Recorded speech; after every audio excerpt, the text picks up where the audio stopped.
مساء الخير واهلا بيكم وحلقه جديده من وصال برنامج المصريين في كافه انحاء العالم. دايما يا رب كده في نصر وفي عزه. النهارده 1 اكتوبر شهر الانتصارات، هنحتفل باليوبيل الذهبي لانتصار اكتوبر المجيد. سبحان الله، البلد دي يعني زي ما بنقول دايما غريبه وفيها حاجات بتحدث بتثبت ان كل مره فعلا الجيش المصري ده جيش عظيم.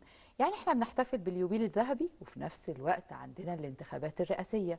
اربطوا يا جماعة ما بين الانتصارات، واربطوا ما بين الأحداث، واربطوا ما بين حكاية وطن وكل التوقيتات دي. الحاجات دي كلها بتبقى دلائل بالفعل للي بيفهم واللي بيقدر ان يقدر مجهودات بتبذل على الأرض الواقع، مش بالكلام.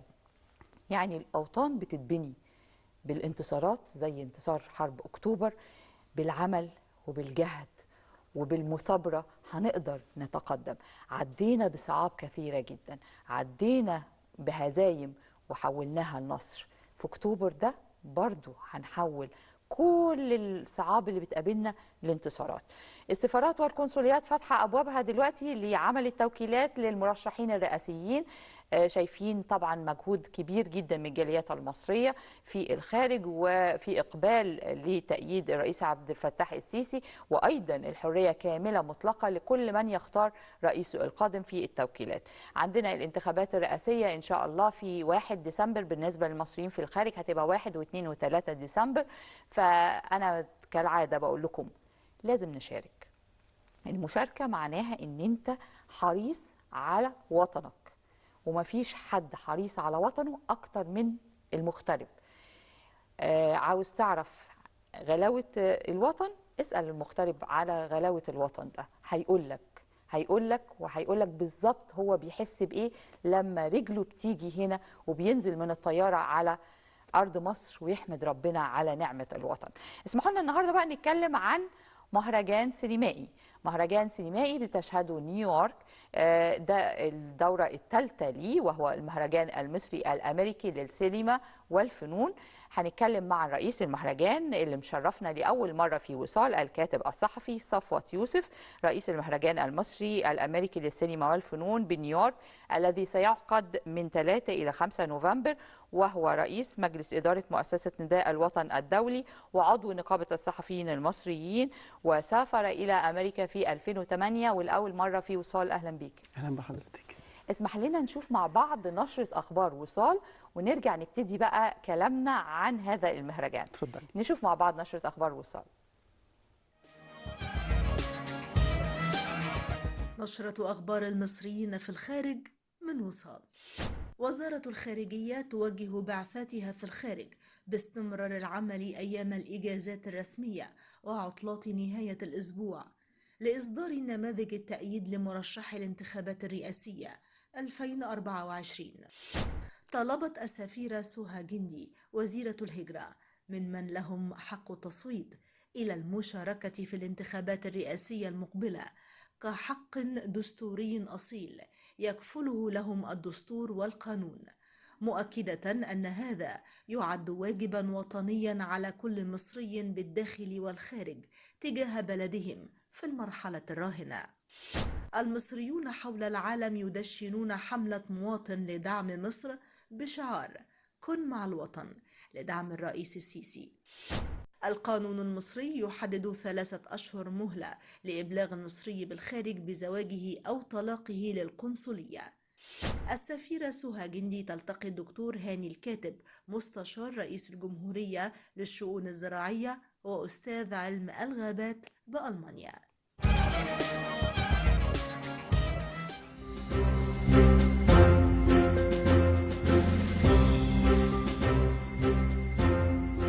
القانون بيدي أي مواطن مقيد في قاعدة بيانات الناخبين الحق في الترشح لمنصب رئيس الجمهورية، لكن طبعا في شروط وضوابط، وهي أن يكون مصريا من أبوين مصريين، ألا يكون قد حمل أو أي من والديه أو زوجه جنسية دولة أخرى، أن يكون حاصلا على مؤهل عالي، أن يكون متمتعا بحقوقه المدنية والسياسية، ألا يكون قد حكم عليه في جناية أو جريمة مخلة بالشرف أو الأمانة ولو كان قد رد إليه اعتباره، أن يكون قد أدى الخدمة العسكرية أو أعفي منها قانونا، ألا تقل سنه يوم فتح باب الترشح عن 40 سنة ميلادية، ألا يكون مصابا بمرض بدني أو ذهني يؤثر على أدائه لمهام رئيس الجمهورية، أن يزكي المترشح 20 عضوا على الأقل من أعضاء مجلس النواب، أو أن يؤيدوا ما لا يقل عن 25,000 مواطن ممن لهم حق الانتخاب في 15 محافظة على الأقل، وبحد أدنى 1000 مؤيد من كل محافظة منها.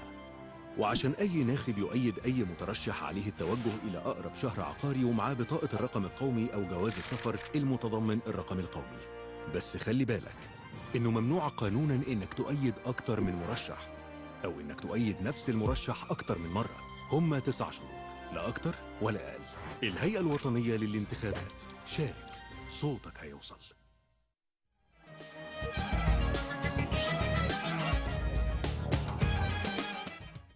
برحب بكم مرة أخرى، وشارك صوتك هيوصل. ده هيبقى شعارنا على يعني مدار المرحلة القادمة لغاية 1 ديسمبر بإذن الله، انتخابات الرئاسية للمصريين بالخارج. اسمحوا لنا أن أنا أرحب مرة أخرى بضيفي في الاستوديو، رئيس المهرجان المصري الأمريكي للسينما والفنون، الكاتب الصحفي صفوت يوسف. أهلا بيك. أهلا بحضرتك. كلمني عن هذا المهرجان في دورته الثالثة. المهرجان المصري الأمريكي للسينما والفنون هتنطلق دورته الثالثة في الفترة ما بين 3 إلى 5 نوفمبر القادم. هذه الدورة مهداة لاثنين من كبار نجوم السينما المصرية والعربية والعالمية أيضا. النجم الكبير أحمد زكي رحمه الله، وهو من أبرز نجوم السينما المصرية، والدورة دي بتحمل اسمه. والآخر هو المخرج العالمي العربي مصطفى العقاد، اللي قدم 2 من روائع السينما العربية والعالمية، فيلم الرسالة أنتوني كوين، وفيلم أسد الصحراء عمر المختار. الدورة مهداة للنجمين الكبار. وفي نفس الوقت فعاليات المهرجان السنة دي بتشارك فيه 56 دولة في 5 مسابقات رسمية: الأفلام الروائية الطويلة، الأفلام الروائية القصيرة، الأفلام التسجيلية، سينما الموبايل، ومشاريع الطلبة. وهنا بنتهز الفرصة بتكلم عن مشاريع الطلبة تحديدا، لأن بعتبر أن الشباب ودعمه هو من ضمن أولويات المهرجان. كثير من خريجي كليات الإعلام، معاهد السينما، أكاديميات الفنون على مستوى الوطن العربي كله. على مستوى الوطن العربي كله؟ أنا افتكرت بس اللي موجودين في أمريكا. على مستوى الوطن العربي بتستقبل كل الأعمال. بالظبط. احنا بنحاول ندعم الشباب ده. الشباب ده قد يكون يخرج لينا عاطف الطيب، يخرج لينا محمد خان، سمير سيف. أكيد في مواهب كثيرة، مواهب ضخمة جدا يعني، وبيقدموا أعمال جيدة جدا.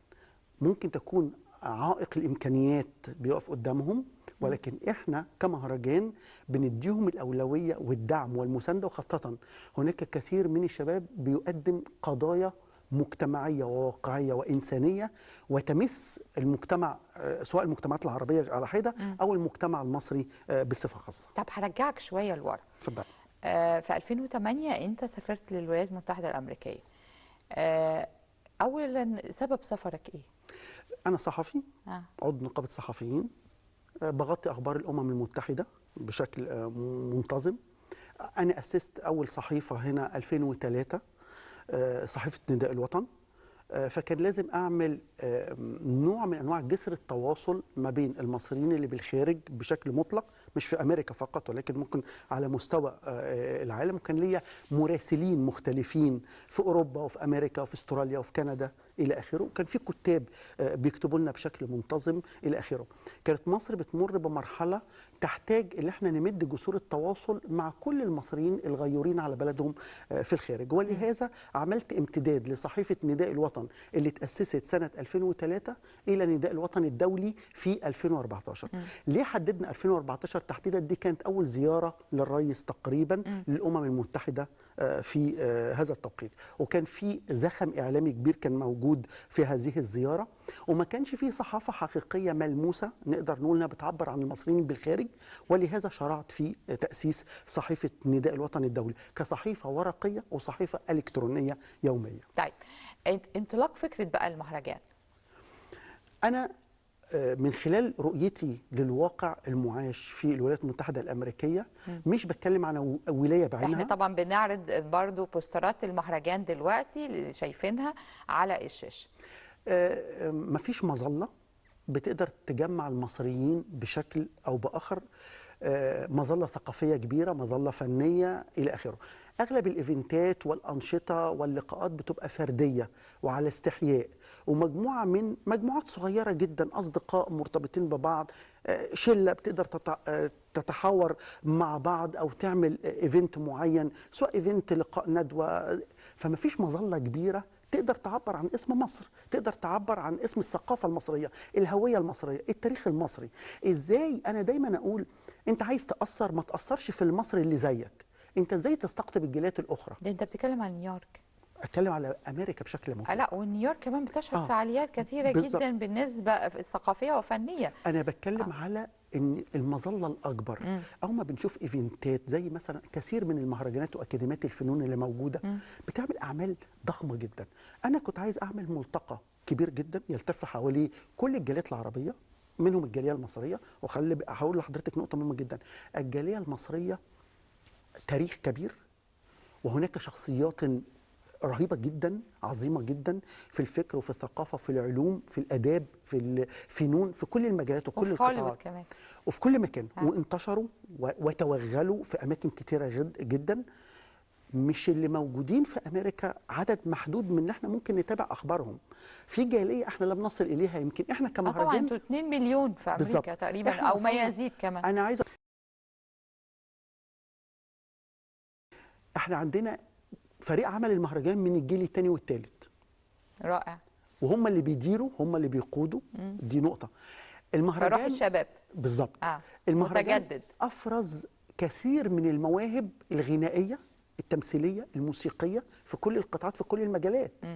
احنا عندنا زي ما زمان بتقال في كشاف نور كده، الكشاف اللي كان يبحث عن اللعيبة في الحواري عشان يقدر يقدمها ويدخلها أندية كبيرة وتقدر تحترف وتاخد في الأولمبياد تاخد ميداليات. احنا عندنا نفس المنهج دوت اللي بنتبعه، بنبحث حول الجالية الحقيقية، الجالية المصرية الذي لا يعلم عنها أحد. وبالتالي صدرنا كثير من المواهب السنة اللي فاتت بشهادة كبار نجوم السينما المصرية، الدكتور يحيى الفخراني. احنا شفنا الصور مع طبعا الفنان القدير الدكتور يحيى الفخراني، وعندك إلهام شاهين كمان، والفنانة ليلى علو، والفنانة هلا صدقي، كمان المخرج الكبير هاني لاشين. يكفي كمان ان الداعم الاكبر كمان المخرج الكبير علي بدرخان، سواء كرئاسه شرفيه للمهرجان او رئاسه حقيقيه لهذه الدوره اللي هي الدوره الثالثه المقامه بعد ايام يعني في نيويورك. تمويل المهرجان مهم قوي بالنسبه لي اعرف. شوفي، احنا الطبيعي جدا تمويل المهرجان على شقين اساسيين. الشق الاساسي السبونسر. السبونسر هو اللي بياخد امتيازات المهرجان دعائيا واعلانيا. 2 التيكت الخاص بالمهرجان. شيء طبيعي، انت بتعملي المهرجان في اكبر جامعات امريكيه، مش بعمل في مسرح، مش بعمل في قاعه صغيره، مش بعمل ايفنت صغير. انا دايما رابط المهرجان العلم والفن وجهان العمله واحده. فتجدي ان ضيوف شرف المهرجان دايما علماء. يعني الدوره الاولى كان العالم الكبير الدكتور فاروق الباز، والعالم الكبير ابراهيم سمك. ابراهيم سمك مستشار رئيس الجمهوريه لشؤون الطاقه، وده من طبعا علم من اعلامنا في المانيا. في المانيا تحيه وتقدير ليه. والدكتور فاروق الباز من طبعاً. اشهر علمائنا في امريكا. الدكتور فاروق الباز من اكبر الداعمين للمهرجان، ونال درع التكريم الخاص به في الدوره الاولى. الدورة الثالثة ضيوف شرف المهرجان الدكتور مصطفى السيد، من أشهر الدكاترة أو الأساتذة المتخصصين علمائنا في الخارج. كان الدورة الثانية الدكتور محمد عطله، نائب رئيس جامعة نيويورك، طبعا ورئيس جامعة العلماء، ومن الشخصيات المؤثرة والشخصيات الإيجابية جدا اللي احنا بنعتز بيها على كل المستويات. لا يعني هو كمان يعني زي ما بنقول الجالية في نيويورك فيها كمان رموز رائعة جدا. يعني دكتور محمد كمان هيجيب لك علماء يعني الجامعات كلها. بالظبط. فاحنا ربطنا العلم بالفن، فبالتالي بنقيم المهرجان جوه الجامعات الامريكيه. يعني السنه دي احنا بنعمل مهرجان في اكبر جامعتين امريكتين، الافتتاح والختام والفعاليات. السنه اللي فاتت كان في سيتي تيك كوليدج، وفي جامعه سيتي تيك كوليدج، وفي جامعه ميدل 6 في نيو جيرسي. فاحنا بنعمل التواصل والتوليفه اللي تدمج المصريين والجاليات العربيه مع الجنسيات الاخرى. طيب احنا شايفين بعض التكريمات للفنانين، يعني معنى كده ان الفنانه الهام شاهين مثلا بتبقى مواظبه على كل دوره، يعني حاضره معاك كل دوره. في اكتر من شق. مدام إلهام شاهين من اكبر الداعمين للمهرجان. ايوه. ومن اكبر المؤمنين بفكره المهرجان دي، حقيقي يعني.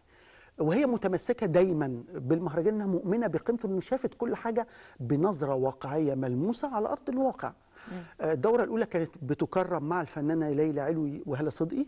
الدوره الثانيه الماضيه منحنا ليها لقب سفيره الفن العربي، لان اكثر فنانه بتحضر مهرجانات وبتعبر عن مصر في الخارج. في كل مكان بتقدم الصوره المشرقه والمضيئه لمصر وللمصريين ولقيمه الفن المصري في الخارج في اي محفل هي بتكون موجوده فيه. طيب يعني تكلفه الفنانين ان انت يعني يسافروا لك في امريكا، وطبعا اكيد بياخدوا منك فلوس. لا طبعا. لا طبعا. طبعا. عايز اقول لحضرتك حاجه، انا مؤمن ان الفنان الحقيقي اللي مؤمن برساله بيتجرد كليا من القيم الماديه، هياخد ايه، هيروح فين، يعمل ايه. الفنان المصري اسمه سفير لمصر، سفير في اي محفل يتواجد فيه. الفنانين اللي امنوا برساله المهرجان من الدوره الاولى فكانوا في منتهى التفاني والعطاء والمصداقيه والشفافيه، وكانوا بيحاولوا ان هم ينظروا للمهرجان كقيمه تواصليه من المصريين اللي في الخارج، الجاليات العربيه، لان الفن المصري احنا دوله الرياده. احنا سينما الرياده طبعا. احنا اقدم سينما في المنطقه. احنا السينما المصريه اللي اتاسست 1932 اقدم من كثير من الدول اللي اتاسست بعدنا. طبعا، وده طبعا يعني ليه تاثير كبير جدا. يعني زي ما بنقول ان دايما فن المصري كان هو المرسال ومعلم، وايضا يعني قوه ناعمه مؤثره في المجتمعات العربيه كلها يعني وغير العربيه. والله ما فيش فنان مصري ما شكلش وجدان الشعوب العربيه. بس كل التحيه لكل الفنانين اللي ما بيتقاضوش اي اجر للمشاركه في هذا المهرجان. طب نشوف فاصل بقى من فواصل وصال الجميله ونرجع نكمل حوار. اتفضل.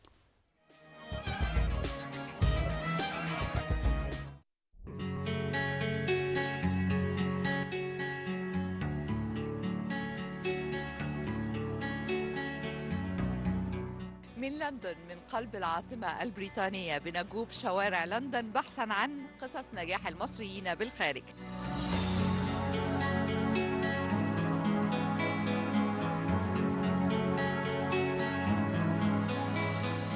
مصر دي في دمنا يعني. وزي فاكر بابا شنودة الله يرحمه لما قال مصر بلد يعيش فيه، مش احنا بنعيش فيه. أيوة. يعيش فينا في الداخل يعني. مهما اتغربتي ومهما بعدتي دايما مصر بدمك.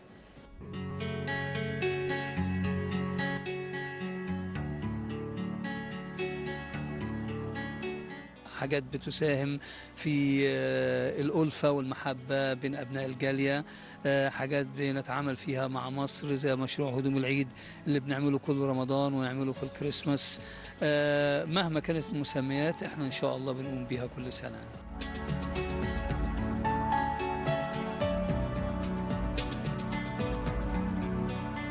طبعا دي حاجة مشرفة ان يكون في جيل جديد كده بيشتغل، وحتى الناس هنا عمالين يقولوا دي حاجة مشرفة انهم احنا شايفين الناس دي متحمسين وعندهم علم وعندهم قابلية وعايزين يعرفوا اكتر وعلى مستوى عالي. دي حاجة جميلة جدا وبنسمعها من جامعات كتيرة، بس لازم يعني احسن تمثيل لمصر. حاجة جميلة جدا.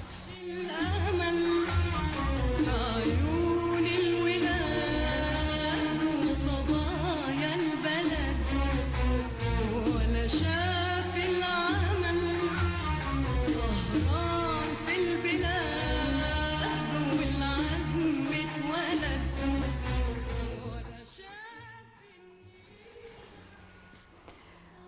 ولاد النيل منتشرين في كل يعني ربوع الكرة الأرضية، بيشرفونا أيا كان. وزي ما احنا بنشوف علمائنا بيشاركوا في كل حتى المحافل الدولية، وحتى في بعض العلماء مشاركين في المجلس الاستشاري الرئاسي هنا، بنشوف أيضا علمائنا بيشاركوا في أيضا المحافل الفنية. وحضرتك ذكرت ان انتوا بتبقوا حريصين على ده أستاذ صفوت. مؤمنين إن العلم والفن وجان العملة واحدة. إذا أردت أن تبني مجتمعات تبنيها بالعلم. إذا أردت أن تهذب وتبني وجدان شعوب اعملها بالفن. هم بيبقوا ضيوف شرف بس حاضرين المهرجان صح؟ ضيوف شرف المهرجان. في الكتاب الرسمي للمهرجان بيحمل السير الذاتيه الخاصه بيهم باللغتين العربيه والانجليزيه، وبنوزع كتاب المهرجان دوت فور فري للضيوف الموجودين.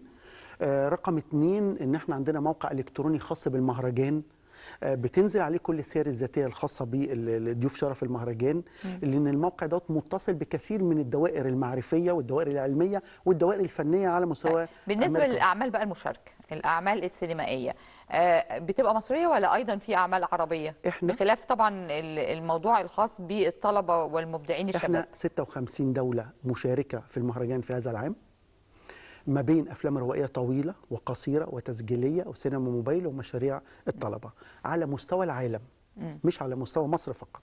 بس احنا عملنا شقين أساسيتين، عملنا الأفلام المصرية كجائزة خاصة بيهم في هذه الأقسام، وعملنا قسم خاص للأفلام الأجنبية عشان حتى لا نظلم الأفلام المصرية مع الأفلام الأخرى. دي نقطة رقم 2، عملنا جايزتين مهمين جدا، جايزة الجمهور والتي تتعلق بالأفلام الروائية المصرية التي عرضت تجاريا في 2023، وجايزة النقاد، وده تصويت أونلاين. تصويت اونلاين. يبقى جايزتين، جايزه الجمهور وجايزه النقاد للافلام التي عرضت جماهيريا حديثا في 2023. في لجان تحكيم مختلفه، في 5 لجان تحكيم ل5 اقسام. كل لجنه بتختار الافلام. احنا بعد طب عرفنا باللجان التحكيم انت بتختارهم ازاي، وبيبقوا مشاركين معاك من دول مختلفه ولا من في نيويورك؟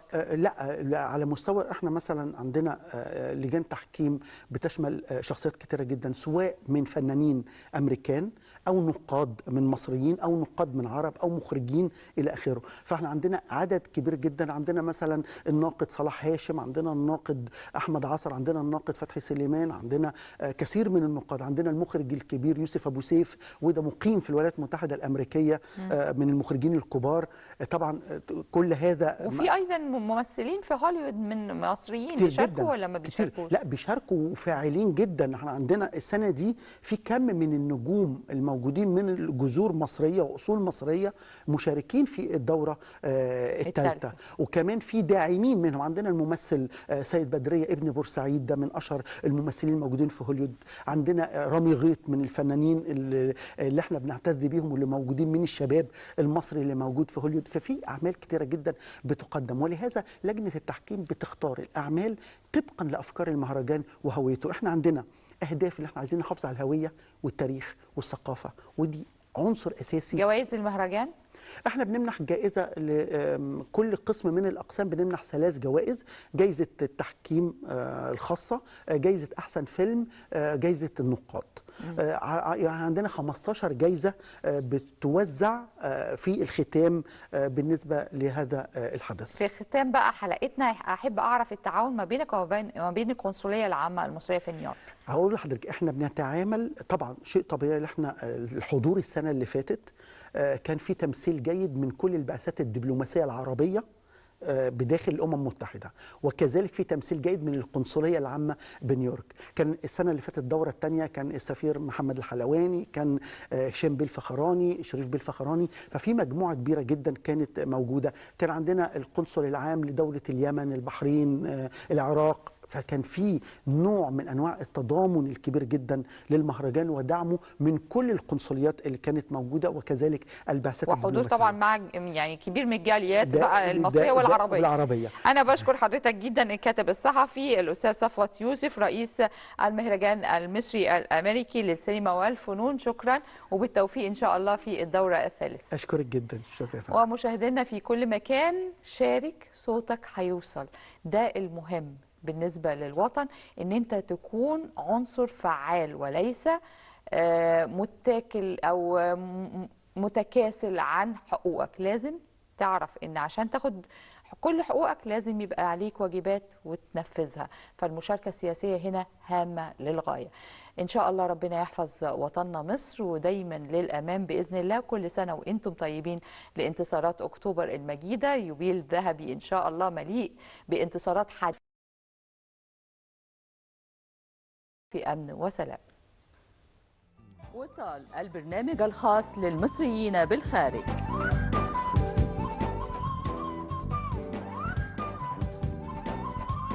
فريق وصال مع كل المصريين في كل مكان بالعالم.